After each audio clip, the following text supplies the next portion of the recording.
Aujourd'hui, j'ai envie de faire une petite vidéo sur les types de poules qu'on a chez nous, qu'on a faites nous-mêmes. Donc, soit en couveuse électrique, soit que la poule a décidé de couver puis qu'elle est arrivée à terme de ses œufs, qu'il y a eu des poussins. Puis une couvaison aussi qui a été, je dirais, semi-naturelle. Donc, la poule a décidé après le 15e jour de cesser de couver ses œufs puis on les a mis dans une couveuse électrique. Au niveau des couveuses électriques, si j'ai un conseil à donner, c'est d'abord c'est vraiment intéressant, c'est pas cher. Puis par rapport à ce que vous pouvez produire, moi ce que je dirais c'est vraiment de choisir une couveuse qui a des rouleaux pour éviter d'avoir à tourner manuellement les œufs. Et aussi une couveuse qui a quand même une certaine capacité. Par exemple, la note c'est 48 œufs. Mais si vous achetez une couveuse de 48 œufs et que vous mettez 48 œufs dedans, vous n'aurez pas 48 poules d'ailleurs, mais vous n'aurez pas non plus un taux de réussite de 100%. Généralement, il y a beaucoup de variations. Ça prend en sorte, il y a vraiment beaucoup de facteurs à prendre en compte. On va avoir un taux de réussite qui peut osciller entre 50 et 80%. Plus on fait de sélection, évidemment, au niveau des œufs, plus on a des meilleurs taux de succès. Ensuite de ça, ce qu'on va voir, c'est d'abord, j'ai 3 souches de coq. Donc, un Bill Americana. Un deuxième Leghorn. Donc, ensuite, le dernier en date, c'est un Brahma. Donc, Brahma que vous avez déjà vu dans d'autres vidéos. Au niveau des poules, le cheptel de départ que j'avais, c'était des poules que nous avions achetées usagées, si on veut. Des poules qui avaient déjà plus d'1 an, même plus d'1 an de ponte. Puis on avait de la Isa Brown et une poule blanche qui était inconnue. Puis là, on va voir pourquoi c'est intéressant de faire ces poules. Parce qu'en fait, ça fait en sorte que vous allez avoir des poules qui sont uniques. Des poules vraiment, des poules et des coqs qui se démarquent, qui ont un bagage génétique qui est différent. Moi, je suis pas très pure race, j'aime beaucoup les mélanges, donc je trouve ça vraiment intéressant, puis c'est ça que j'ai envie de partager maintenant. Chez nous, pour renouveler la génétique ou pour sélectionner des caractéristiques génétiques, on favorise autant que possible uniquement le remplacement du coq. Ça diminue le risque d'introduction de maladies. La quarantaine lors de l'introduction d'un nouvel arrivant est beaucoup plus simple à gérer. Le coût est inférieur, souvent les coqs sont peu chers ou à donner, et les caractéristiques génétiques apparaissent dès les premiers croisements. Notre coq reproducteur, cette race-là en particulier, elle a des petites bajoues, si on veut, plumées. La couleur grise. Les pattes aussi sont grises. Il y a quelques petits reflets de brun ici au niveau de la queue dorée. Lui, c'est un de nos coqs reproducteurs. Il s'appelle Bill Clinton parce que sa favorite, c'est Monica. Celle-là, qui est totalement noire, avec un certain bleuté, avec les reflets du soleil. Et un peu de brun aussi dans son cou. On peut voir qu'il n'y a pratiquement pas de crête. Et ses pattes sont plumées. Ce qui veut dire qu'il est de souche. Il y a un croisement avec son père, c'est un Brahma. Puis sa mère, ben ça, j'en ai aucune idée. Une autre poule dont la mère est certainement une brune. Et le père, le père est assurément un Brahma. Plume aux pattes. Puis regardez ses couleurs. Quand même des très belles couleurs, des très belles plumes.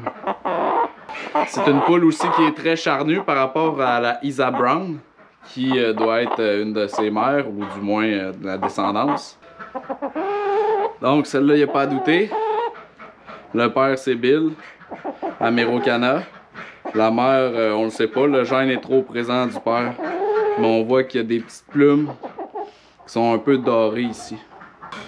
Croisement avec Brahma, puis la numéro 7 qui était déjà un croisement, en fait, Leghorn et Isa Brown. Donc on a une poule bien charnue, avec des très belles couleurs. Oh, méchante toi! Avec des très belles couleurs. Regardez ça. Regardez le détail des plumes, comment c'est beau.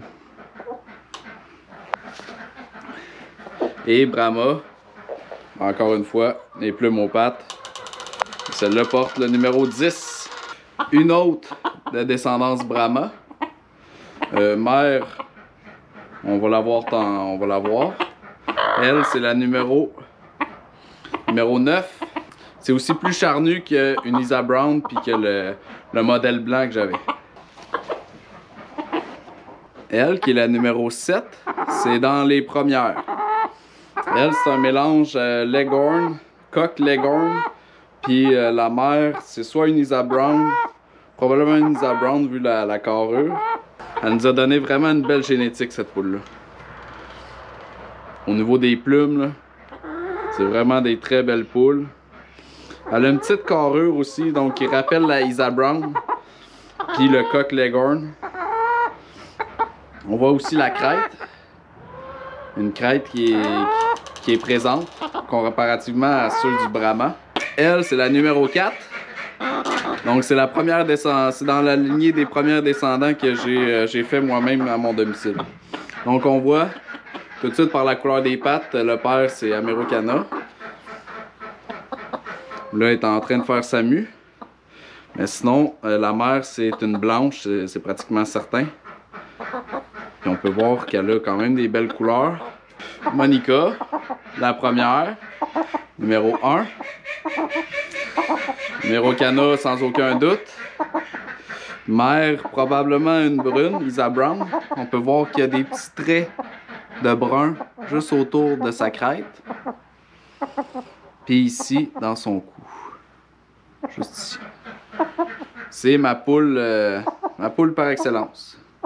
Elle qui ponde plus, on va la garder quand même. C'est une poule vraiment colleuse. C'est une poule très sociable. C'est elle que vous voyez dans la plupart des vidéos. Elle est toujours là. La numéro 12. Une poule dont on voit très bien là, le gène de la Isa Brown. Mais beaucoup plus pâle. Surtout au niveau du croupion. Vraiment plus pâle. Puis au niveau de la tête aussi, on voit que c'est vraiment un brun qui est très pâle. Pas beaucoup de crête. Des plumes aux pattes, ce qui fait que le père est Brahma. Cette poule-ci, encore une fois, descendance Brahma. Avec un gène Isa Brown. Une poule très douce, une poule charnue. Puis avec un très beau plumage, encore une fois. Mais un brun qui est plus foncé. Avec des petites plumes un peu plus claires ici au niveau de son cou. Poule numéro 16. On voit que la mère était une Oracana.